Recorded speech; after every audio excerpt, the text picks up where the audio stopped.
नमस्कार मित्रांनो, स्वागत आहे तुमचं एनजी अकॅडमीच्या आपल्या यूट्यूब चॅनलमध्ये। मित्रांनो, आपण महा टीईटी परीक्षेसाठी अतिशय इम्पॉर्टंट, अतिशय महत्त्वपूर्ण अशी प्रश्नपत्रिका या ठिकाणी पाहत आहोत। आजचा आपलं जो विषय असणार आहे, आजचा आपला तो विषय असणार आहे बाल मानसशास्त्र व अध्यापनशास्त्र। परीक्षेच्या दृष्टीने अतिशय इम्पॉर्टंट, अतिशय महत्त्वपूर्ण असा हा काय विषय आहे। ठीक आहे, आता या ठिकाणी टीईटी पेपर 1 असेल किंवा पेपर 2 असेल, दोन्ही पेपरसाठी काय आहे, बालमानसशास्त्र व अध्यापनशास्त्र हा जो विषय आहे हा काय कंपल्सरी आणि महत्त्वपूर्ण विषय। ठीक आहे, मग याच्यामध्ये तुम्हाला माहिती आहे आपण कोणते प्रश्न घेत असतो, तर आतापर्यंतच्या टीईटी परीक्षेमध्ये आलेले जे प्रश्न आहेत, म्हणजे जे प्रिव्हियस इयर क्वेश्चन पेपर आहेत, याचा समावेश आपण काय करतो, आपल्या लेक्चरमध्ये करत असतो। ठीक आहे, मग या ठिकाणी जास्त वेळ घेत नाही, बघूया पहिला प्रश्न आपला काय बघा। अध्ययन उपपत्तीच्या वर्गीकरणामध्ये ज्ञानात्मक उपपत्तीमध्ये खालीलपैकी कोणत्या मानसशास्त्राचा समावेश होत नाही। आता काय विचारलंय, समावेश होत नाही असं विचारलंय, म्हणजे ज्या ज्ञानात्मक उपपत्ती आहेत त्याच्यामध्ये खालीलपैकी कोणत्या मानसशास्त्राच्या उपपत्तीचा समावेश होत नाही असं त्यांना या ठिकाणी म्हणायचं आहे। ठीक आहे, मग बघूया ऑप्शन काय आहेत। ग्रंथी आहे, लेविन आहे, गॅने आहे आणि ब्रुनर आहे। मग यापैकी कोणाचा समावेश होत नाही याच्यामध्ये ज्ञानात्मक उपपत्तीमध्ये, तर तो ग्रंथी यांचा समावेश होत नाही। ठीक आहे, मग या ठिकाणी तुम्हाला लक्षात ठेवायचे बाबा, ह्या जी ज्ञानात्मक उपपत्त्या आहेत, ह्या ज्ञानात्मक उपपत्त्या कोणाच्या आहेत आणि कोणाची उपपत्ती कोणती आहे हे पण तुम्हाला लक्षात ठेवायचं बघा। ठीक आहे, मग सगळ्यात महत्त्वाचं कोहलरची उपपत्ती विचारली जाते, मग ती कोणती आहे, समकारवादी उपपत्ती आहे। आणि ही कशी उपपत्ती आहे, तर ह्या सगळ्या ज्ञानात्मक उपपत्त्या आहेत। ठीक आहे, त्याच्यानंतर कर्ट लेविंगची क्षेत्रीय उपपत्ती आहे किंवा क्षेत्रीय उपपत्ती आहे। त्याच्यानंतर गॅग्नीची श्रेणीबद्ध अध्ययन उपपत्ती आहे। महत्त्वाच्या उपपत्त्या आहेत, हे लक्षात ठेवा। ठीक आहे, पाठच करायचे आहेत। त्याच्यानंतर टॉलमनची संकेत अध्ययन उपपत्ती, याच्यावरती प्रश्न विचारला होता। ठीक आहे, संकेत अध्ययन उपपत्ती कोणाची आहे हा प्रश्न या ठिकाणी आला होता। त्याच्यानंतर ब्रुनरची ज्ञानात्मक उपपत्ती आहे, याच्यावरती सुद्धा प्रश्न विचारला होता की ब्रुनरची कोणती उपपत्ती आहे। ठीक आहे, मग ह्या सगळ्या गोष्टी तुम्हाला काय करायच्यात, लक्षात ठेवायच्यात, कारण पेपरच्या दृष्टीने हे काय अतिशय इम्पॉर्टंट आहेत, अतिशय महत्त्वपूर्ण आहे। ठीक आहे, बघूया आपला पुढचा प्रश्न, प्रश्न क्रमांक 2 काय विचारलं बघा। कंठग्रंथीतून थायरॉक्सिन हा स्राव जेव्हा जास्त प्रमाणात पाझरतो तेव्हा त्या व्यक्तीमध्ये खालीलपैकी कोणते लक्षण दिसून येते असं विचारलंय। मग या ठिकाणी आपल्याला 4 ऑप्शन दिलेत आणि यापैकी कोणतं लक्षण दिसून येतंय असं आपल्याला या ठिकाणी विचारलंय। ठीक आहे, मग बघूया। या व्यक्तीला भूक लागत नाही, त्याच्यानंतर या व्यक्ती अस्थिर असतात, या व्यक्ती महत्त्वाकांक्षी नसतात, या व्यक्ती झोपाळू असतात। ठीक आहे, मग या ठिकाणी आपलं योग्य उत्तर काय असणार आहे, तर या व्यक्ती अस्थिर असतात हे आपलं योग्य उत्तर असणार आहे। ठीक आहे, मग कोणत्या व्यक्ती अस्थिर असतात, तर ज्यांच्या कंठग्रंथीतून थायरॉक्सिन हा काय जास्त प्रमाणामध्ये स्रवला जातो त्या व्यक्ती कशा असतात या ठिकाणी, तर अस्थिर असतात। ठीक आहे, त्याच्यानंतर बघूया पुढचा प्रश्न, प्रश्न क्रमांक 3 आहे। व्यक्ती व तिच्या भोवतालचे वातावरण यांच्यामधील आंतरक्रियातून मर्मदृष्टी प्राप्त होते व समस्या सोडवल्या जाते असे मत कोहलर यांनी मांडले आणि प्रयोगाने हे सिद्ध केले। याकरिता त्यांनी खालीलपैकी कोणत्या प्राण्यावर प्रयोग केले। आता एवढा मोठा प्रश्न आहे, याचा अर्थ समजून घ्यायचा नाही, फक्त जर तुमच्या लक्षात आलं इथं कोणतं नाव आहे बघा, कोहलर नाव आहे।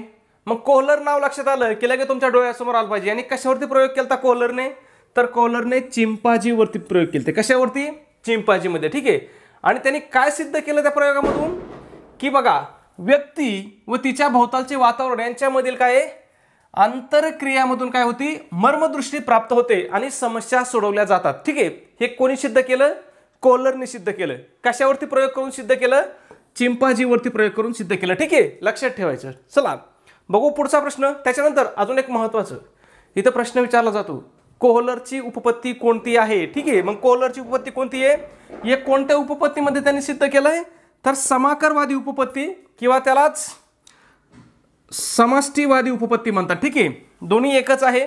मग लक्षात ठेवायचं, प्रश्न विचारला जाऊ शकतो, फिरून प्रश्न विचारला जाऊ शकतो। एकतर असं विचारलं जाऊ शकतं, समाकारवादी उपपत्ती कोणाची आहे, मग ती कोणाची आहे, कोहलरची आहे। दुसरं असं विचारलं जातं, खालीलपैकी कोणती उपपत्ती कोहलर यांची आहे, तर कोणती आहे, समाकारवादी उपपत्ती आहे।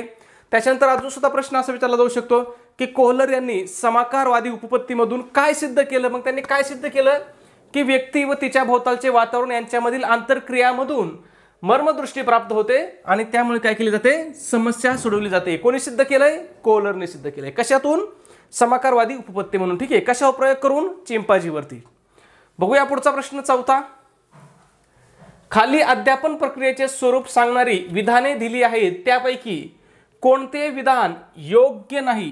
ठीक आहे, आता योग्य विधान नाही म्हणजे कोणतं विधान ओळखायला सांगितलं आपल्याला, चूक असणारं विधान ओळखायला सांगितलं. ठीक आहे, बघूया मग. आता हे प्रश्न वाचताना तर व्यवस्थित घ्यायचं बरं का. योग्य विधान विचारलंय की योग्य नाही हे विचारलंय, हे व्यवस्थित वाचायचं. नाही तर बऱ्याच वेळेस काय होतं, आपण गडबड प्रश्न सोडतो आणि घरी आल्यावर मग आपण ह्या प्रश्नाचं उत्तर देतो आणि मग नंतर आपल्याला कळतं की बाबा आपला प्रश्न काय झालेला या ठिकाणी चुकलेला आहे. मग असं व्हायचं नसेल तर तुम्हाला काय करायला पाहिजे, प्रश्न व्यवस्थित आणि बारकाईने वाचला पाहिजे. ठीक आहे, बघूया पुढचा प्रश्न. सॉरी, याचं उत्तर बघायचं राहिले आपला. मग काय ऑप्शन काय बघा, अध्ययनास गतिमान करण्याचे सामर्थ्य अध्यापन प्रक्रियेत आहे. ठीक आहे, अध्यापनास गतिमान करण्याचे सामर्थ्य अध्यापन प्रक्रियेत आहे. दुसरा ऑप्शन काय आहे, अध्यापन हे अध्ययनास पोषक आहे. तिसरा ऑप्शन काय दिलंय, अध्यापन हे नैसर्गिक व सहज आहे. चौथा ऑप्शन काय दिलंय, अध्यापनात शिक्षक, अध्ययनार्थी आणि विषय हे 3 घटक असतात. काय सांगितलंय, अध्यापनात शिक्षक, अध्ययनार्थी आणि विषय हे 3 घटक असतात. आता आपल्याला यापैकी कोणतं विधान ओळखायला सांगितलंय, चुकीचं विधान ओळखायला सांगितलंय. कोणतं विधान ओळखायला सांगितलंय, चुकीचं विधान. ठीक आहे, मग या ठिकाणी चुकीचं विधान कोणतं आहे की अध्यापन हे नैसर्गिक व सहज आहे. ठीक आहे, हे विधान काय चुकीचं आहे. काही नाही, पलीकडल्या लाईटचा थोडा प्रॉब्लेम होता, झालाय सॉल्व्ह. ठीक आहे, मग अध्यापन हे काय आहे, नैसर्गिक व काय सहज आहे. हे विधान काय आहे, चुकीचं आहे म्हणजे योग्य नाही आणि आपल्याला तेच ओळखायला सांगितलं. मग आपलं उत्तर काय असणार आहे, पर्याय क्रमांक 3 असणार आहे. आता हे विधान किती चुकवलं त्यांनी किंवा कसं चुकवलं बघा. ह्या अध्यापनाऐवजी इथं काय शब्द पाहिजे होता, अध्ययन. अध्ययन हे काय आहे, नैसर्गिक आणि सहज आहे. ठीक आहे, अध्यापन नैसर्गिक नाही, अध्यापन हेतू ठेवूनच करावं लागतं. ठीक आहे, मग बघा अध्यापन प्रक्रियेचे स्वरूप सांगणारे विधान कोणकोणते लक्षात ठेवायचं बघा. अध्ययनास गतिमान करण्याचे सामर्थ्य अध्यापन प्रक्रियेमध्ये आहे. म्हणजे अध्यापन काय करतं, तर अध्ययनास गतिमान करतं. ठीक आहे, आता अध्यापन आणि अध्ययन या दोन्ही मधला फरक तुमच्या लक्षात आहे का. अध्ययन म्हणजे काय, समजून घेणे, म्हणजे विद्यार्थी जे ग्रहण करतो, आपल्याकडून ज्ञान जे विद्यार्थी घेतो त्याला काय म्हणतो आपण, अध्ययन म्हणतो. आणि अध्यापन काय, आपण त्याला जे शिकवण्याचं काम करतो त्याला काय म्हणतो आपण, अध्यापन म्हणतो. ठीक आहे, मग अध्ययन कोण करतं, विद्यार्थी करतो आणि अध्यापन कोण करतं, शिक्षक करतो. हे लक्षात ठेवा. ठीक आहे, नाहीतर तुम्ही म्हणता सर अध्ययन काय आणि अध्यापन काय, आम्हाला याचाच मेळ नाही, तुम्ही काय सांगता. ठीक आहे, तसं व्हायला नको. ठीक आहे, मग अध्यापन हे काय असतंय बघा, अध्यापन काय असतंय, अध्ययनास पोषक असते. म्हणजे अध्ययन जर अध्यापन नाही केलं म्हणजे एखाद्याने शिकवलं नाही तरी माणूस शिकू शकतं, पण जर शिकवलं तर काय होतं, थोडं लवकर शिकतं. म्हणजे हे काय असतं, त्याला पोषक असतं. ठीक आहे, त्याच्यानंतर अध्यापनात, ह्या अध्यापनात काय असतात, 3 घटक असतात. प्रश्न आलेला आहे की अध्यापनामध्ये किती घटक असतात. किती घटक असतात, 3 घटक असतात. हे 3 घटक कोणकोणते आहेत बघा, शिक्षक असतो, अध्ययनार्थी असतो आणि विषय असतो. आता बघा, एकटा शिक्षक अध्यापन करीन का, एकटा शिक्षक वर्गात एकही मुलगा नाही आणि आपण त्यांना वर्गात शिकवतोय, अध्यापन होईल का, नाही होणार. त्याच्यानंतर फक्त अध्ययनार्थी आहेत म्हणजे फक्त विद्यार्थी आहेत वर्गात आणि शिक्षक नाहीत, अध्यापन होईल का, विद्यार्थ्याचं अध्ययन होईल, ते त्यांच्या मनाने काहीतरी शिकतील, पण अध्यापन होईल का, तिथं नाही होणार. त्याच्यानंतर विषय पाहिजे ना, वर्गात शिक्षक बी आहेत विद्यार्थी बी आहेत पण विषयच नाही, काही होईल का, शिक्षक आपलं मोबाईल बघत बसलेत, विद्यार्थी आपलं खेळत बसलेत, काही होईल का, म्हणजे अध्यापन होईल का, नाही होणार. म्हणून अध्यापन होण्यासाठी काय, हे 3 घटक महत्त्वाचे असतात. ते नावं लक्षात ठेवा, सोपे आहेत. एक म्हणजे शिक्षक आहे, दुसरा अध्ययन आहे, अध्ययनार्थी म्हणजे विद्यार्थी आहे आणि तिसरा कोण आहे, विषय आहे. ठीक आहे, बघूया पुढचा प्रश्न आपला. त्याच्या अगोदर एक छोटीशी पण अतिशय महत्त्वपूर्ण अशी सूचना मित्रांनो, आपण TET परीक्षेसाठी अतिशय महत्त्वपूर्ण, अतिशय इम्पॉर्टंट अशी टेस्ट सिरीज या ठिकाणी आपण सुरू केलेली आहे. मग आपल्या टेस्ट सिरीजचे वैशिष्ट्य काय असणार आहे, तर याच्यामध्ये आपली टेस्ट सिरीज ही संपूर्ण अभ्यासक्रमावर आधारित अशी आपली टेस्ट सिरीज असणार आहे. म्हणजे तुमचा TET परीक्षेचा जो सिलेबस आहे या संपूर्ण सिलेबसवर आधारित आपली ही टेस्ट सिरीज असणार आहे. या टेस्ट सिरीजमध्ये तुम्हाला काय भेटेल, तर तुम्हाला या ठिकाणी 10 टेस्ट पेपर भेटतील. त्याचबरोबर तुम्हाला आतापर्यंत झालेल्या TETच्या सर्व प्रश्नपत्रिका तुम्हाला या ठिकाणी प्रोव्हाइड केल्या जातील. मित्रांनो, तुम्ही नुसत्या या झालेल्या प्रश्नपत्रिकेचा जरी अभ्यास केला ना तरी तुमचा या ठिकाणी 50% सिलेबस काय होणार आहे, तुमचा कव्हर होऊन जाणार आहे फक्त. ठीक आहे, त्याच्यानंतर बघूया, याच्यावरतीच आपण तुम्हाला फ्रीमध्येच अतिशय IMP अशा नोट्स सुद्धा तुम्हाला या ठिकाणी प्रोव्हाइड करत आहोत. मग यामध्ये कोणकोणत्या विषयाच्या नोट्स असतील? मराठी असेल, इंग्रजी असेल, गणित बुद्धिमत्ता असेल, इतिहास, भूगोल, त्याचबरोबर मानसशास्त्राच्या सुद्धा अतिशय IMP अशा तुम्हाला नोट्स या ठिकाणी प्रोव्हाइड केल्या जातील. ठीक आहे. मग जर तुम्ही एवढ्या सगळ्या स्टडी मटेरियलचा अभ्यास केला तर तुम्ही परीक्षेमध्ये 100 पेक्षा जास्त मार्क सहज घेऊ शकता. म्हणजे तुम्ही TET परीक्षा पास 100% होऊ शकता, खात्री देऊन सांगतो. ठीक आहे. मग ह्या सगळ्या मटेरियलची किंमत किती मित्रांनो? तर फक्त 200 रुपये किंमत आहे. परंतु त्याच्यामध्ये सुद्धा विद्यार्थ्याच्या मागणीस्तव आपली जी ऑफर आहे ही आज सुद्धा चालू आहे. जर तुम्ही आज आपली टेस्ट सिरीज घेतली तर ही टेस्ट सिरीज तुम्हाला किती रुपयाला पडेल? फक्त आणि फक्त 139 रुपयाला तुम्हाला ही टेस्ट सिरीज पडेल. मग हे 139 रुपये तुम्हाला कुठं पे करायचे आहेत? तुमच्याकडे गुगल पे आहे, फोनपे आहे, Amazon आहे, Paytm आहे, कुठलंही भीम UPI ॲप असू द्या. त्या ठिकाणी आपला नंबर आहे 96 89 14 16 30. ठीक आहे. 96 89 14 16 30 हा आपला गुगल पे फोनपे नंबर आहे. यावरती तुम्हाला काय करायचं आहे? 139 रुपये पे करायचे आहेत आणि तुम्ही जे पैसे पाठवले त्याचा एक काय करायचं तुम्हाला मित्रांनो? एक स्क्रीनशॉट काढायचा आहे आणि हा स्क्रीनशॉट काय करायचा आहे? मला व्हॉट्सॲपवरती पाठवायचा आहे. व्हॉट्सॲपला सुद्धा आपला हाच नंबर आहे 96 89 14 16 30. हाच आपला व्हॉट्सॲप नंबर आहे. तुमचा स्क्रीनशॉट मिळाल्याबरोबर 5 मिनिटाच्या आतमध्ये तुम्हाला काय केलं जाईल? संपूर्ण स्टडी मटेरियल या ठिकाणी प्रोव्हाइड केलं जाईल. ठीक आहे. बघूया पुढचा प्रश्न. प्रश्न क्रमांक 5 आहे आपला. काय विचारलं बघा. थोडंसं झूम आउट करतो म्हणजे व्यवस्थित दिसेल. खालीलपैकी कोणत्या प्रतिमानामध्ये आपल्या आजूबाजूच्या अनिष्ट प्रश्नांचे निरीक्षण करणे, त्यासंबंधी चर्चा करणे, अनिष्ट प्रथांची बळी झालेल्या व्यक्तींच्या मुलाखती घेणे इत्यादी गोष्टींचा विचार केला जातो? ऑप्शन काय आहेत बघा. आता या ठिकाणी एक गोष्ट लक्षात घ्यायची, तुम्हाला माहीत जरी नसलं तरी तुम्हाला प्रश्न काळजीपूर्वक वाचायचा आहे. काय? तुम्हाला माहीत जरी नसलं तरी प्रश्न तुम्हाला कसं वाचायचा आहे? काळजीपूर्वक वाचायचा आहे. का वाचायचं तुम्हाला सांगतो बघा. इथं काय सांगितलं बघा, आपल्या आजूबाजूच्या अनिष्ट काय अनिष्ट प्रश्नांचं निरीक्षण करायचं आहे. कुठल्या अनिष्ट प्रश्नांचं? आपल्या आजूबाजूच्या. मग आपल्या आजूबाजूला काय असतो? समाज असतो. अनिष्ट प्रश्न कुठं असतात? समाजामध्येच असतात की नाही. त्याच्यानंतर अनिष्ट प्रथांचे बळी झालेल्या व्यक्ती. अनिष्ट प्रथा पण कशामध्ये असतात? अनिष्ट प्रथा, रूढी, परंपरा कशामध्ये असतात? समाजामध्येच असतात. मग हा विचार कशामध्ये केला जात असेल? कोणत्या प्रतिमानामध्ये केला जात असेल? तर आता इथं समाज म्हटलं बघा. समाज कुठे बघा? हे बघा, सामाजिक आंतरक्रिया प्रतिमान. लक्षात येतंय? म्हणजे तुम्ही लॉजिकली सुद्धा उत्तर काढू शकता. जर तुम्हाला माहीत जरी नसलं तरी प्रश्न वाचायचा आहे. कारण मानसशास्त्राचे बरेचसे असे प्रश्न आहेत की ज्या ठिकाणी तुम्ही लॉजिकनी उत्तर काढू शकता. ठीक आहे. नाही तर बऱ्याच जणांचं काय असतं, प्रश्न थोडा मोठा वाटला की सोडून द्यायचं, चला पुढे जाऊ. तसं नसतंय. ठीक आहे. बघू पुढचा प्रश्न. या ठिकाणी बघा, आता सामाजिक आंतरक्रिया प्रतिमान आहे. याच्यावरती तुम्हाला अजून एक प्रश्न या ठिकाणी विचारला होता, तो म्हणजे सामाजिक आंतरक्रिया प्रतिमान हे कोणाचं आहे किंवा याच्यावरती व्याख्या पण दिलेल्या जातात. ठीक आहे. मग बघा, हे जे प्रतिमान आहेत हे बघा, त्यातलं पहिलं प्रतिमान कोणतं आहे? न्यायतत्व शास्त्रीय शोध प्रतिमान. मग तुम्हाला विचारलं जाऊ शकतं, न्यायतत्व शास्त्रीय शोध प्रतिमान कोणाचं आहे? तर ते कोणाचं आहे? डोनाल्ड ऑलिव्हर आणि जेम्स शेवर. ठीक आहे. मग आता हे डोनाल्ड शब्द तुम्ही ट्रम्पचा आता जरी लक्षात ठेवला तरी तुमच्या लक्षात राहील. ठीक आहे. त्याच्यानंतर समूह अन्वेषण प्रतिमान कोणाचं आहे? हर्बर्ट थेलन आणि जॉन ड्यूई. आता या ठिकाणी हे चारी शब्द पाठ करत नाही चालायचे. यातला एक महत्त्वाचा, समजा हर्बर्ट जरी पाठ केलं, इकडे जॉन जरी पाठ केला तरी चालेल. ठीक आहे. दोन्ही पाठ करत बस, म्हणजे लवकर होणार नाहीत. एखादा जरी लक्षात असला आणि पुढे पर्यायामध्ये दिसला केलं की आपल्या लक्षात येऊन जातं. ठीक आहे. सामाजिक अभिरूपता प्रतिमान कोणाचं आहे? सरीन बुकॉकचं आहे. त्याच्यानंतर भूमिका पालन प्रतिमान कोणाचं आहे? फॅनी शॅपेल व जॉर्ज रॉफेल आहे. आणि हे सगळे कोणते प्रतिमान आहेत? तर ही सामाजिक आंतरक्रिया प्रतिमान आहेत. हे पण लक्षात ठेवा. ठीक आहे. त्याच्यानंतर खाली प्रयोगशाळा पद्धती प्रतिमान बेथल व माइनचं आहे. वर्ग सभा प्रतिमान विल्यम ग्लॉसरचं आहे. आता ह्या खालच्या याच्यावरती अजून प्रश्न आलेला नाही, पण येऊ शकतो म्हणून आपण घेतलेले. अजून काय प्रश्न आलेला नाही. ठीक आहे. पुढचा प्रश्न 6 नंबर. अध्ययन म्हणजे अशी कृती की जी कृती नव्या परिस्थितीला प्रतिसाद देण्याचे आयोजन करते, अशी व्याख्या खालीलपैकी कोणत्या मानसशास्त्राने केली आहे? आता इथं आपल्याला कशाची व्याख्या दिली? अध्ययनाची व्याख्या दिली. कशाची व्याख्या आहे? आपल्याला अध्ययनाची व्याख्या दिली आणि विचारले की बाबा ही व्याख्या कोणाची आहे? मग व्याख्या काय आहे की अध्ययन म्हणजे अशी कृती की जी कृती नव्या परिस्थितीला प्रतिसाद देण्याचं आयोजन करतं. मग ही व्याख्या कोणी केलेली आहे? गॅरेट यांनी केलेली आहे. कशाची व्याख्या आहे ही? अध्ययनाची व्याख्या आहे. ठीक आहे. पुढचा प्रश्न बघूया 7 नंबर. खाली दिलेल्या अध्ययनाविषयीच्या विधानामध्ये कोणते विधान योग्य नाही? आता बघा, योग्य नाही असं विचारलंय म्हणजे कोणतं विधान चूक आहे असं विचारलंय. ठीक आहे, प्रश्न व्यवस्थित वाचायचा. आणि कशाविषयी विचारलंय? अध्ययनाविषयी. याच्या अगोदर आपला प्रश्न येऊन गेलता, तो कशाविषयी होता?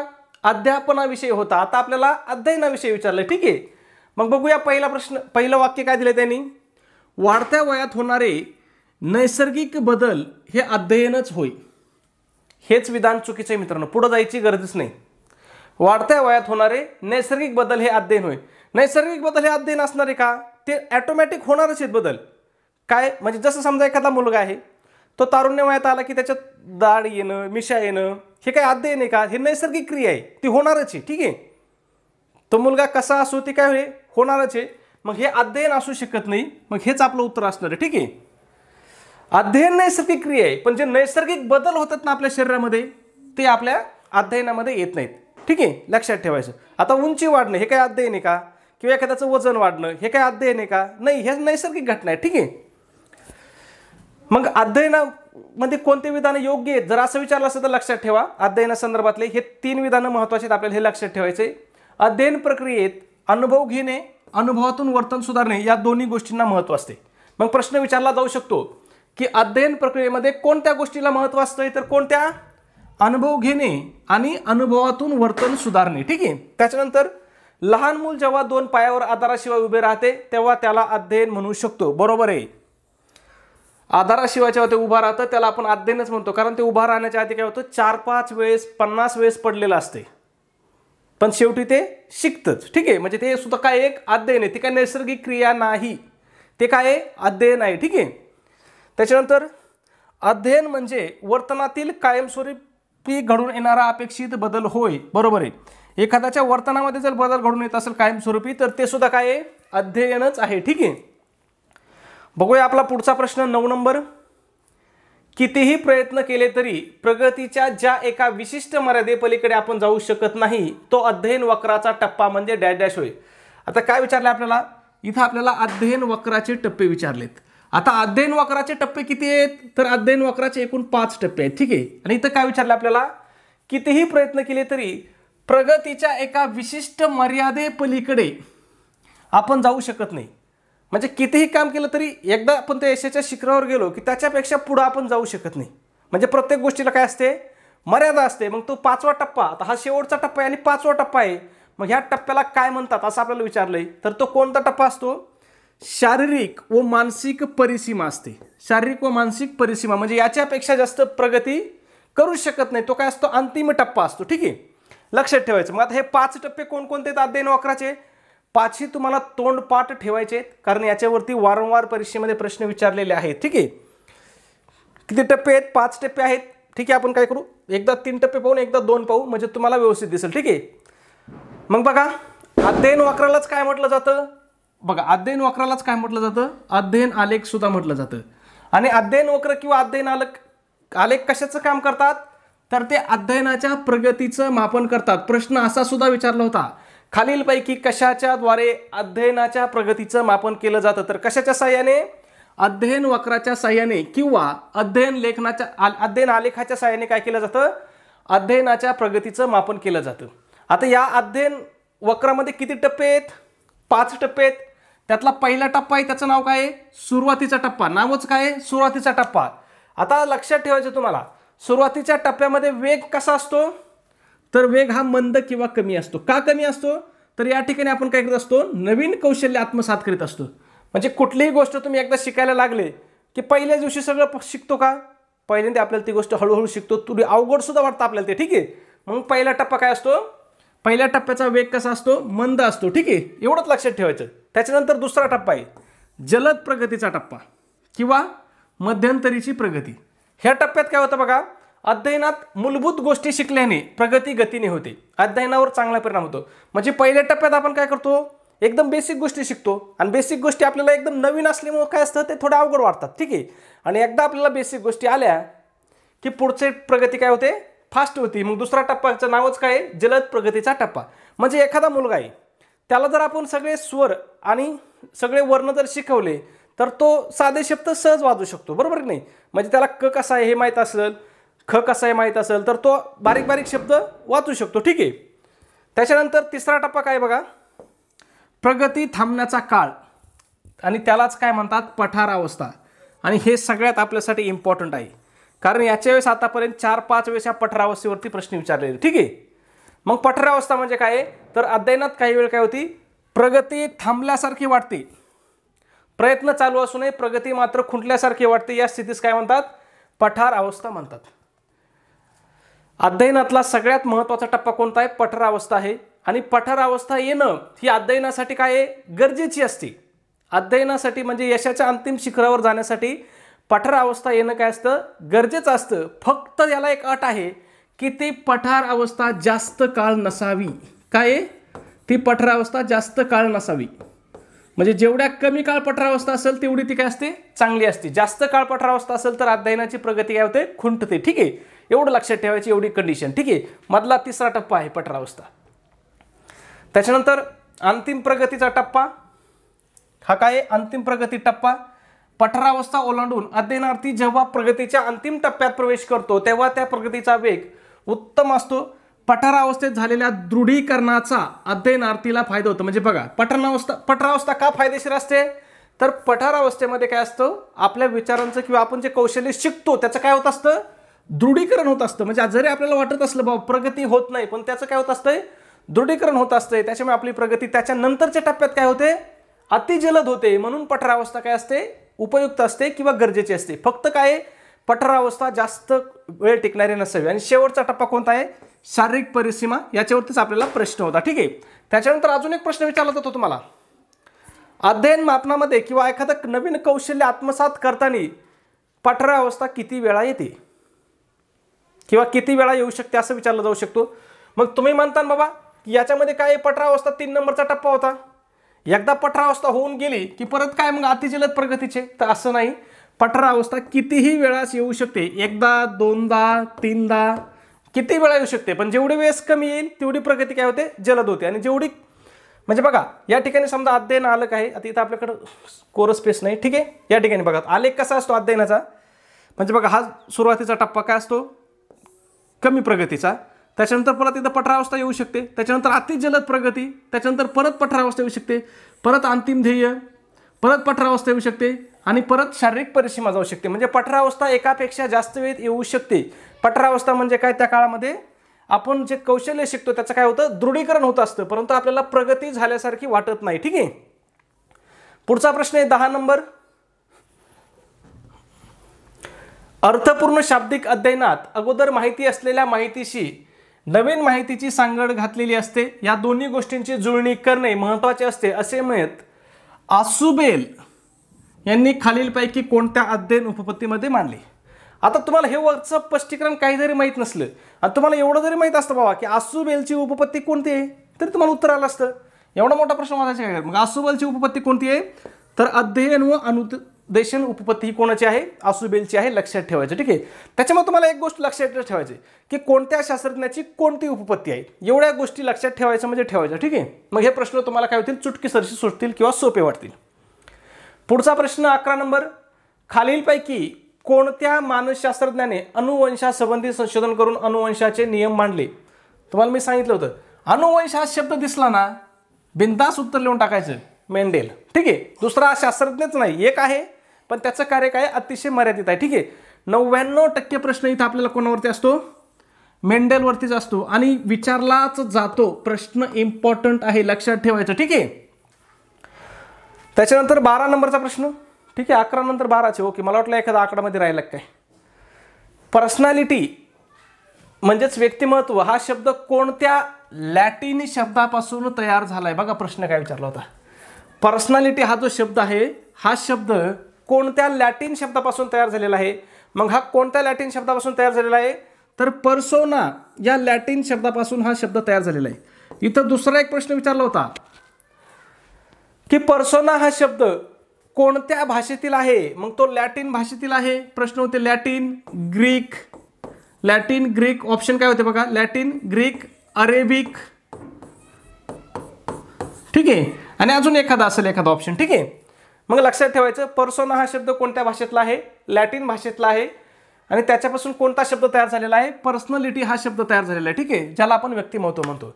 त्याच्यानंतर इथं अजून प्रश्न विचारला होता, विचारलेला प्रश्न आहे की पर्सोना या शब्दाचा अर्थ काय होतो, तर त्याचा अर्थ काय होतो, पर्सोनाचा अर्थ मुखवटा होतो. म्हणजे हा जो लॅटिन भाषेतला पर्सोना शब्द आहे त्याचा अर्थ काय होतो, मुखवटा होतो, ठीक आहे. त्याच्यानंतर इथं पर्सनॅलिटीच्या 2 व्याख्या आहेत, त्या दोन्ही तुम्हाला लक्षात ठेवायच्या, ज्याच्यावरती प्रश्न आपल्याला विचारलेला आहे. पहिली व्याख्या आहे G.A. किंबल यांची व्याख्या लक्षात ठेवायची. हे पुढचं G.A. नाही ठेवलं तरी चालेल, फक्त किंबल लक्षात ठेवा. मग व्यक्तीचे इतरांहून असणारे वेगळेपण म्हणजे व्यक्तिमत्व होय. सोपी व्याख्या आहे, ठीक आहे, काय जास्त पाठ करायची गरज नाही. फक्त काय, व्यक्तींचे इतरांहून असणारे वेगळेपण म्हणजेच काय, व्यक्तिमत्व होय, किंबलची व्याख्या आहे. त्याच्यानंतर ट्रॅक्सलरची व्याख्या आहे, त्याची व्याख्या काय बघा, सामाजिक वातावरणात घडणाऱ्या व्यक्तीच्या वर्तनाची गोळाबेरीज म्हणजे व्यक्तिमत्व आहे. म्हणजे हा कशावरती पुन्हा फोकस करतोय, वर्तनावरती फोकस करतोय, कोण, ट्रॅक्सलर, ठीक आहे. त्याच्यानंतर अजून एक महत्त्वाचा प्रश्न विचारला जातो की व्यक्तिमत्वामध्ये कशाचा समावेश होतो, व्यक्तीच्या व्यक्तिमत्वामध्ये कशाचा समावेश होतो. मग कशाचा समावेश होतो बघा, व्यक्तीच्या सवयी, त्याच्या व्यक्तीचे विचार प्रकटन, त्याची वृत्ती, विशेष लक्षणे, अभिरुची म्हणजे त्याची आवड, अभियोग्यता, बुद्धिमत्ता, समायोजनशीलता यांचा समावेश काय होतो, व्यक्तिमत्वामध्येच यांचा समावेश होतो. लक्षात ठेवा, प्रश्न विचारला जाऊ शकतो, ठीक आहे. पुढचा 13 नंबर प्रश्न बघा, विचारलेला प्रश्न आहे, मुद्दाम तुम्हाला दाखवायसाठी घेतलाय. काय विचारलं बघा, पर्सोना या लॅटिन भाषेतील शब्दाचा अर्थ काय. म्हणून मी तुम्हाला काय सांगतो, तुम्ही ज्यावेळेस अभ्यास करताना ज्या मुद्द्यावर अगोदर प्रश्न विचारलाय ना, त्या मुद्द्याचा फडशाच पाडायचा. त्याच्या संदर्भात बाकी किती प्रश्न तयार होऊ शकतात आणि कसे तयार होऊ शकतात हे सगळं अभ्यासायचं, ठीक आहे. मग पर्सोना या शब्दाचा अर्थ मी आता तुम्हाला सांगितलं होता, काय होतो, मुखवटा होतो, ठीक आहे. पुढचा प्रश्न आहे आपला प्रश्न क्रमांक 14. समोर उद्दीपक नसताना सुद्धा पूर्वी घेतलेल्या अनुभवांचे मनातल्या मनात पुनर्जीवन करता येणे किंवा ते अनुभव मनचक्षुपुढे आणता येणे याला डॅश डॅश म्हणतात. मग यालाच काय म्हणतो आपण, प्रतिमा म्हणतो. काय म्हणतो, प्रतिमा, ठीक आहे. पुढचा प्रश्न आपला 15 नंबर, तुम्ही विद्यार्थ्यामध्ये स्वयंशिस्त कशी निर्माण करणार. आता काय विचारलंय बाबा, तुम्ही शिक्षक आहेत आणि तुम्ही विद्यार्थ्यामध्ये स्वयंशिस्त कशी निर्माण करणार. आता एखादं काय म्हणून याच्यात मग तुम्ही विचारलं म्हणलं मला जे वाटेल तेच उत्तर असेल, तसं नाही. इथं जरी तुम्हाला विचारलं असलं तरी तिथं उत्तर काय द्यायचं, आपल्याला योग्य उत्तर द्यायचे. म्हणजे याचपैकी तुम्ही काही दिलं तरी बरोबर होणार नाही, ठीक आहे. म्हणजे जसं प्रश्न असतो तुम्हाला काय आवडते, मग त्याचे वेगवेगळे उत्तर असू शकतात, असं ह्या प्रश्नात तुम्ही करायचं नाही. या ठिकाणी तुम्हाला फक्त एक लक्षात ठेवायचं आहे, ज्यावेळेस तुम्हाला असा प्रश्न विचारला जाईल तुम्ही काय करता, त्यावेळेस तुम्हाला उत्तर कसं ठेवायचं आहे, पॉझिटिव्ह उत्तर ठेवायचं, ठीक आहे. म्हणजे सकारात्मक दृष्टिकोनातून तुम्हाला याच्याकडे बघायचं, कोणत्या, सकारात्मक, ठीक आहे. मग बघूया, त्याच्यावर जबाबदारी सोपवू, वर्तनाचे नियम समजावून सांगू, स्वयंशिस्तीचे महत्त्व सांगून त्यांना शिक्षा देऊन, म्हणजे आता इथं शिक्षा तर कटच होईल, ठीक आहे. मग या ठिकाणी सकारात्मक जर घेतलं तर कोणतं आहे, त्याच्यावर काय करू आपण, जबाबदारी सोपवू आणि त्याच्यावरून तो काय होईल, स्वयंशिस्त त्याची काय होईल, निर्माण होईल, ठीक आहे. पुढचा प्रश्न बघूया 16 नंबर. जेव्हा एखादा विद्यार्थी अप्रासंगिक प्रश्न विचारतो तेव्हा तुम्ही काय कराल. एखाद्या विद्यार्थ्याने अचानक तुम्हाला अप्रासंगिक प्रश्न विचारलेला आहे, मग तुम्ही अशा वेळेस काय कराल, ठीक आहे. ऑप्शन काय आहेत, त्याला शारीरिक दंड कराल, त्याच्याबद्दल मनात राग धराल, त्याला त्याची चूक जाणवून द्याल आणि त्याच्याकडे दुर्लक्ष कराल. मग या प्रश्नाचं उत्तर काय करायचं तुम्हाला कमेंटमध्ये सांगायचं आहे. त्याचबरोबर मित्रांनो, सबस्क्राईब केलं नसेल तर लगेच सबस्क्राईब करून घ्या. व्हिडिओ आवडला असेल तर प्लीज एक लाईक करत चला आणि तुमच्याकडे असणाऱ्या शैक्षणिक ग्रुपला आपला व्हिडिओ नक्की शेअरसुद्धा करत चला. ओके, धन्यवाद मित्रांनो.